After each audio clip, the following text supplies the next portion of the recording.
ગુરુની નમ્રતા હમણાં જ સમાપ્ત થઈ છે। આ 4 રાશિઓ પર શાંતિની લહેર વહેશે અને 3 રાશિઓ પર આક્રમક હુમલાઓ શરૂ થશે। હા મિત્રો, હું તમને જણાવી દઉં કે ગુરુ ગ્રહના નમ્રતાના અંત સાથે ગુરુ ગ્રહની શાંતિની લહેર 12 રાશિઓમાંથી 4 રાશિઓ પર છવાઈ જવાની છે અને ગુરુ ગ્રહનો આક્રમક હુમલો 3 રાશિઓ પર શરૂ થવાનો છે, જેના કારણે હવે 3 રાશિના લોકોએ સાવધ રહેવું પડશે। ગુરુના આક્રમણથી 3 રાશિના લોકોનું જીવન ખોરવાઈ જવાનો છે। ગુરુ આ રાશિના લોકોનું અભિમાન તોડવાના છે। હા મિત્રો, દેવગુરુ ગુરુ એ જ 4 રાશિઓ પર પોતાની અલૌકિક દ્રષ્ટિ નાખવાના છે, જેના કારણે 4 રાશિઓના જીવનના વર્ષોના દુઃખ દૂર થવાના છે। હા મિત્રો, તેની સાથે ગુરુના અલૌકિક દ્રષ્ટિથી આ 4 રાશિઓ પર ભગવાન નારાયણના આશીર્વાદ વરસવાના છે, જેના કારણે 4 રાશિઓ અમીર કરોડપતિ બનશે। આ 3 રાશિઓ પર ગુરુનો હુમલો શરૂ થવાનો છે, તો મિત્રો તમારે આ વિડિયો અંત સુધી જોવો જોઈએ, કારણ કે આ વિડિયો તમારા બધા લોકો માટે ખાસ માહિતી લઈને આવ્યો છે। હા મિત્રો, ચાલો તમને જણાવી દઈએ કે આજે 14 મે એક ખાસ દિવસ છે। આજે બુધવારે રાત્રે 11:20 વાગ્યે ગુરુ વૃષભ રાશિથી મિથુન રાશિમાં ગોચર કરશે। મિત્રો, આ ગોચર ખૂબ જ ખાસ માનવામાં આવે છે। લગભગ 1 વર્ષ પછી ગુરુ ગ્રહ પોતાની રાશિ બદલવા જઈ રહ્યો છે। ગુરુ 12 વર્ષ પછી મિથુન રાશિમાં ગોચર કરશે। હા મિત્રો, તમને જણાવી દઈએ કે આજે ગુરુ ગ્રહના ગોચર સાથે ગુરુ ગ્રહની અતિચારી ગતિ શરૂ થશે। વૈદિક જ્યોતિષ અનુસાર અતિચારી ગતિનો અર્થ ખૂબ જ ઝડપથી ગતિ કરવી થાય છે। મિત્રો, ચાલો તમને જણાવી દઈએ કે અહીં ગુરુ ગ્રહની અતિચારી ગતિનો અર્થ એ છે કે ગુરુ જે રાશિમાં છે ત્યાં સામાન્ય રીતે ગતિ કરવાને બદલે ખૂબ જ ઝડપથી ગોચર કરી રહ્યો છે। મિત્રો, સામાન્ય રીતે ગુરુ ગ્રહને એક રાશિથી બીજી રાશિમાં જવામાં લગભગ 12 થી 13 મહિના લાગે છે, પરંતુ જો ગુરુ ક્ષણિક હોય તો તે વારંવાર રાશિ બદલે છે। વર્ષ 2025માં ગુરુનું આગામી ગોચર 18 ઓક્ટોબર શનિવારે સવારે 9:39 વાગ્યે કર્ક રાશિમાં થશે। તે જ વર્ષમાં ગુરુ ગ્રહનું છેલ્લું ગોચર 5 ડિસેમ્બર શુક્રવારે બપોરે 3:38 વાગ્યે થશે। ગુરુનું આ ગોચર 2032 સુધી રહેશે। એટલે કે પહેલા વર્ષમાં ગુરુ ફક્ત 3 વર્ષ માટે ક્ષણિક હતું, પરંતુ હવે ગુરુ ગ્રહ સંપૂર્ણ 8 વર્ષ માટે ગોચર કરશે। તો મિત્રો, ચાલો વિડિયોમાં વધુ જાણીએ કે ગુરુ કઈ રાશિના જાતકો પર પોતાની અલૌકિક દૃષ્ટિ પાડવા જઈ રહ્યો છે અને કઈ રાશિના જાતકો ગુરુના ગોચરથી પ્રભાવિત થશે। તો મિત્રો, વિડિયોમાં આગળ વધતા પહેલા ભગવાન નારાયણના સાચા ભક્તોએ કોમેન્ટમાં સાચા હૃદયથી જય શ્રી હરિ વિષ્ણુનો જાપ કરવો જોઈએ અને વિડિયોને લાઇક કરો, ચેનલને સબસ્ક્રાઇબ કરો અને શેર કરો। તો મિત્રો, ચાલો જાણીએ તે બધી રાશિઓ વિશે। નંબર 1, વૃષભ રાશિના જાતકો। તમને જણાવી દઈએ કે ગુરુના મિથુન રાશિમાં પ્રવેશ સાથે વૃષભ રાશિના જાતકો ગુરુના ગોચરની તમારા પર પ્રતિકૂળ અસર પડશે। ગુરુ ગોચરમાં હોવાથી તમને તમારા જીવનમાં કેટલીક સમસ્યાઓનો સામનો કરવો પડી શકે છે। હા મિત્રો, ગુરુ 8 વર્ષથી ગોચરમાં હોવાથી આ સમયે તમારા પારિવારિક જીવનમાં નાની સમસ્યાઓથી તમે હતાશ થવાની શક્યતા છે।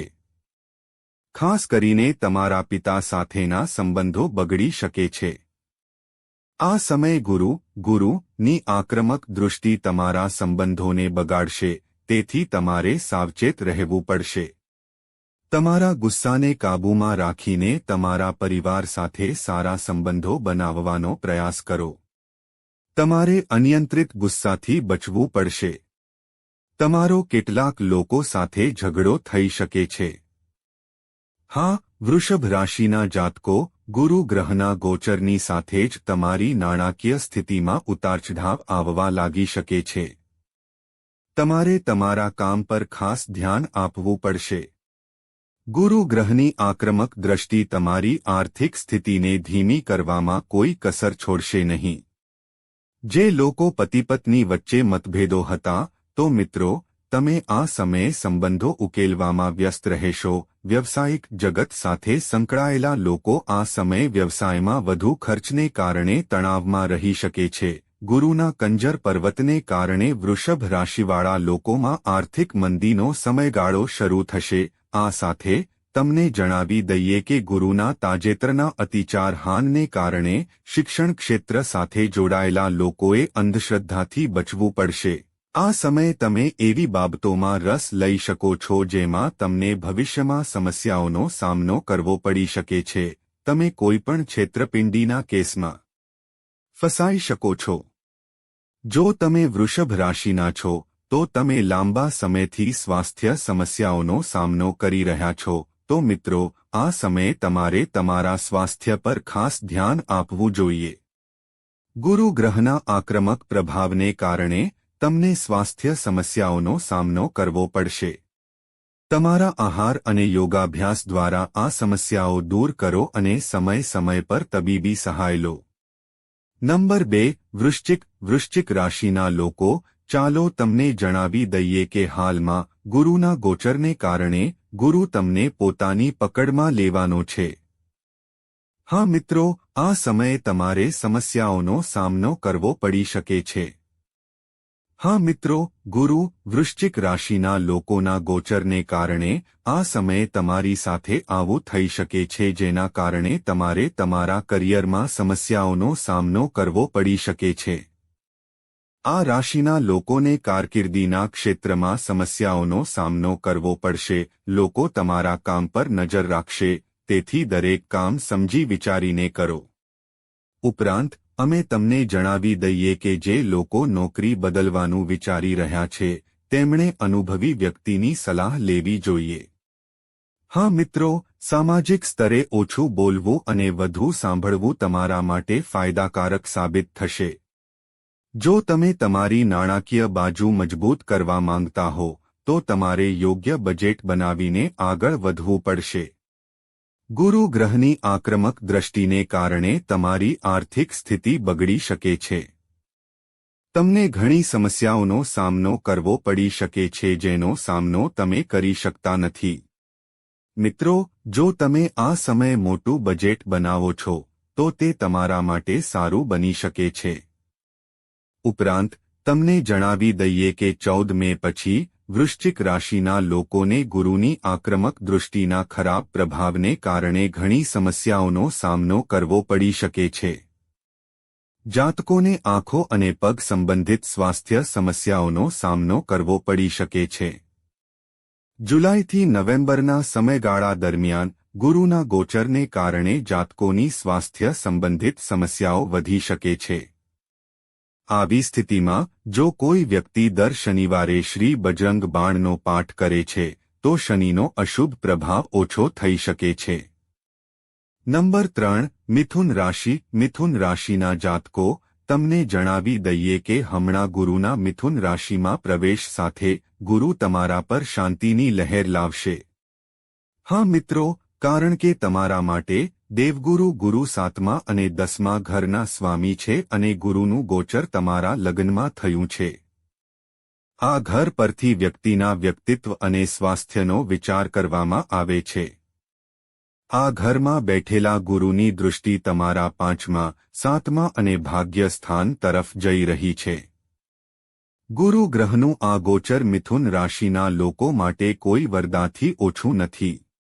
આ સમય દરમિયાન તમને ગુરુના આશીર્વાદ મળશે અને સફળતાના દરવાજા ખુલવા લાગશે. હા, મિથુન રાશિના લોકો, તમારા જીવનમાં હમણાં એક નવો તબક્કો શરૂ થવાનો છે. આ સમય હરિ વિષ્ણુ દેવના આશીર્વાદથી લાભદાયી રહેવાનો છે. 15 મે મિથુન રાશિમાં જન્મેલા લોકોને ગુરુ ગ્રહની આ ચાલથી લાભ થશે.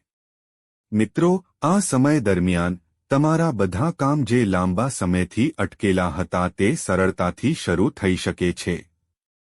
સૂર્યના આશીર્વાદથી તમને અચાનક ક્યાંકથી પૈસા મળવાની શક્યતા છે. આ સમયે તમારા ભાગ્યમાં વધારો થઈ શકે છે. જે લોકો લાંબા સમયથી વિદેશમાં કામ કરવાનું વિચારી રહ્યા છે, મિત્રો, આ સમયે તમને નોકરીની ઓફર મળી શકે છે. જે લોકો લાંબા સમયથી વિદેશમાં ઉચ્ચ શિક્ષણ માટે તૈયારી કરવાનું સ્વપ્ન જોઈ રહ્યા છે, તેમનું સ્વપ્ન આ સમય દરમિયાન પૂર્ણ થવાની સંભાવના છે. આ સમયે ગુરુદેવના આશીર્વાદ તમારા પર રહેશે, જેના કારણે તમારી બૌદ્ધિક ક્ષમતાનો વિકાસ થશે. તમને અભ્યાસ કરવાની તક મળી શકે છે. હું તમને એ પણ જણાવી દઉં કે આ સમય દરમિયાન તમારી મુસાફરીની પ્રબળ શક્યતાઓ છે. આ સમયે તમે ધાર્મિક યાત્રા પર જઈ શકો છો. તમને તમારા માતાપિતાનો સહયોગ મળી શકે છે. આ સમયે તમારી સ્વાસ્થ્ય સમસ્યાઓ દૂર થવાની શક્યતા છે. હા મિત્રો, તમારા સારા દિવસો હવે શરૂ થવાના છે અને ગુરુદેવના આશીર્વાદ તમારા પર રહેશે. જે લોકો નોકરી કરે છે તેમના પગારમાં આ સમયે વધારો થવાની શક્યતા છે. અચાનક મળેલા પ્રમોશનથી તમે ખુશ થશો. તે જ સમયે તમને પતિ-પત્ની વચ્ચે લાંબા સમયથી ચાલી આવતી સમસ્યાઓમાંથી રાહત મળશે. ગુરુદેવના આશીર્વાદથી તમને લગ્ન જીવનમાં સફળતા મળશે. નંબર 4, સિંહ રાશિના લોકો, ચાલો તમને જણાવી દઈએ કે હમણાં ગુરુ તમારા માટે શાંતિની લહેર લાવશે. હા મિત્રો, કારણ કે તમારા માટે દેવગુરુ ગુરુ 5મા અને 8મા ઘરના સ્વામી છે અને હવે ગુરુનું ગોચર તમારા 11મા ઘર એટલે કે લાભ સ્થાનથી થવાનું છે.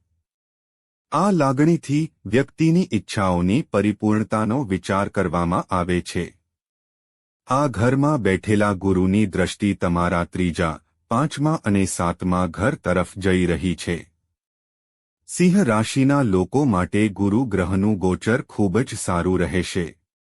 મિત્રો, કાર્યસ્થળ પર પરિસ્થિતિઓ અનુકૂળ રહેશે. આ સમય દરમિયાન તમે તમારા વ્યવસાયમાં ઘણો નફો મેળવશો. આ સમય દરમિયાન તમે તમારા વ્યવસાયને આગળ વધારવા માટે ઘણી નવી યુક્તિઓ અજમાવશો જે તમને ફક્ત નફો જ આપશે.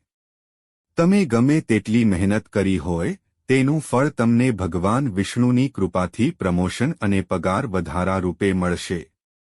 જે વ્યક્તિ લાંબા સમયથી લગ્ન સંબંધિત સમસ્યાઓનો સામનો કરી રહ્યા છે, તેમની સમસ્યાઓ આ સમયગાળા દરમિયાન સમાપ્ત થશે. નવી વરરાજા અને કન્યાની શોધ આ સમયે પૂર્ણ થઈ શકે છે. લગ્નજીવન પણ ખુશ રહેશે.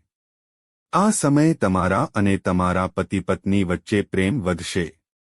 ગુરુદેવની કૃપાથી તમને તમારા પ્રેમ જીવનમાં વધુ ઉત્સાહ મળશે.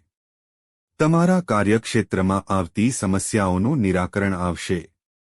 જો આવું જ ચાલતું રહેશે તો મિત્રો તમને સફળતા મળશે. મિત્રો, કાર્યક્ષેત્રમાં તમારા કાર્યની પ્રશંસા થશે. સાથે જ તમને જણાવી દઈએ કે ગુરુદેવના આશીર્વાદથી આ સમય લોકો માટે ધન અને સંપત્તિની દ્રષ્ટિએ સુખ અને સમૃદ્ધિ લાવશે. તેની અસરને કારણે તમારી આવકમાં તીવ્ર વધારો થશે અને આ સમય દરમિયાન તમારા સ્વાસ્થ્યમાં પણ ઘણો સુધારો જોવા મળશે. આ સમયગાળા દરમિયાન તમે જે પણ કાર્ય કરવાનું નક્કી કરશો, તેનો તમને લાભ મળશે અને આ સમયગાળા દરમિયાન તમને તમારા પ્રિયજનોનો સંપૂર્ણ સહયોગ પણ મળશે. જે લોકો અપ્રેણિત છે, તેમના માટે આ સમય દરમિયાન કોઈ સારો પ્રસ્તાવ આવી શકે છે. આ સમયે ભગવાન વિષ્ણુના આશીર્વાદ તમારા પર છે. મિત્રો, એ કહેવું ખોટું નહીં હોય કે આ સમય તમારા માટે ખૂબ જ ફાયદાકારક રહેવાનો છે. નંબર 5, તુલા. હું તમને તુલા રાશિના જાતકોને જણાવી દઉં કે ગુરુનું ગોચર તુલા રાશિના જાતકો માટે શાંતિની લહેર લાવશે. હા મિત્રો, કારણ કે ગુરુનું મિથુન રાશિમાં ગોચર તમને ઘણા મોરચે શુભ સમાચાર આપી શકે છે અને તમારા માટે અનુકૂળ સાબિત થઈ શકે છે. તમારા માટે ગુરુ 3જા અને 6ઠ્ઠા ઘરનો સ્વામી છે અને હવે ગુરુ તમારા ભાગ્ય સ્થાનમાંથી ગોચર કરવા જઈ રહ્યો છે. આ ભવમાંથી વ્યક્તિની ધાર્મિક પ્રવૃત્તિઓ અને ધાર્મિક યાત્રાઓનો વિચાર કરવામાં આવે છે. આ ઘરમાં બેઠેલા ગુરુની દૃષ્ટિ તમારા પહેલા ઘર, ત્રીજા ઘર અને પાંચમા ઘર પર રહેશે. તુલા રાશિના લોકો માટે ગુરુ ગ્રહનું આ ગોચર ખૂબ જ સારું રહેવાનું છે. તુલા રાશિના લોકોના ઘરમાં ગુરુના પ્રવેશને કારણે ધાર્મિક વાતાવરણ રહેશે અને તેઓ તેમની સવારની શરૂઆત પ્રાર્થના કાર્યક્રમથી કરશે. તમને તમારા બાળકો તરફથી કોઈ સારા સમાચાર સાંભળવા મળી શકે છે જે તમને રાહત આપશે અને તમારા માનસન્માન અને સંપત્તિમાં નોંધપાત્ર વધારો થશે. તમારું સ્વાસ્થ્ય સારું રહેશે અને તમે ખૂબ જ ઉર્જાવાન અનુભવ કરશો, જેના કારણે તમે અધૂરા કાર્યો પૂર્ણ કરી શકશો. તમારા વ્યવસાય અને વેપારમાં સારી પ્રગતિ થશે અને તમને પૈસા કમાવવાના નવા રસ્તા પણ મળશે, જેના કારણે તમને તમારી આર્થિક સ્થિતિમાં સુધારો જોવા મળશે. જો પરિવારના સભ્યો વચ્ચે કોઈ અણબનાવ છે તો ઘરમાં બધું સામાન્ય રહેશે અને ઘરમાં હાસ્ય અને મસ્તીનું વાતાવરણ રહેશે. રાત્રે તમને કેટલાક લોકો મળશે જેમની પાસેથી તમે કેટલીક માહિતી મેળવી શકો છો. તો મિત્રો, આ રાશિઓ હતી જેને ગુરુ પોતાની શાંતિની લહેરોમાં લેવા જઈ રહ્યા છે. તો મિત્રો, તમને માહિતી કેવી લાગી તે કોમેન્ટ કરીને જણાવો. જો તમને માહિતી ગમી હોય તો વિડિયોને લાઇક કરો, ચેનલને સબસ્ક્રાઇબ કરો અને શેર કરો મિત્રો. આભાર.